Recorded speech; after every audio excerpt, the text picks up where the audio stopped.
జోగి రమేష్ పై 12 కేసులు పెట్టారని, జోగి రమేష్ భార్య కుమారుడిపై కూడా కేసులు పెట్టి వేధిస్తున్నారని అన్నారు జగన్. బీసీలంటే చంద్రబాబుకు చులకన అని చెప్పడానికి ఈ కేసులే ఉదాహరణ అన్నారు జగన్. చంద్రబాబు నాయుడు గారు జోగి రమేష్ మీద పెట్టిన కేసులు ఎన్నో తెలుసా? ఇప్పటి వరకు ఏకంగా 12 కేసులు పెట్టారు.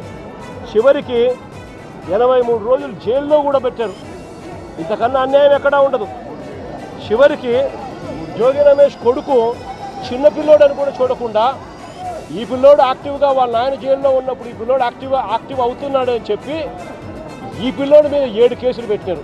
జోగి రమేష్ భార్య మీద ఒక కేసు పెట్టారు. వీళ్ళే పోలీసులే దౌర్జన్యం చేసి వీళ్ళే ఆమె పోలీసుల మీద దౌర్జన్యం చేసింది అని చెప్పి ఆమె మీద కూడా కేసు పెట్టారు. నేను అడుగుతా ఉన్నా, ఇదే చంద్రబాబు నాయుడు గారు బీసీలంటే ఆయనకు ఎంత చులకన అని చెప్పడానికి ఈ ఒక్క ఎగ్జాంపుల్ చాలు రాష్ట్రం మొత్తం తెలుసుకునే దానికోసం.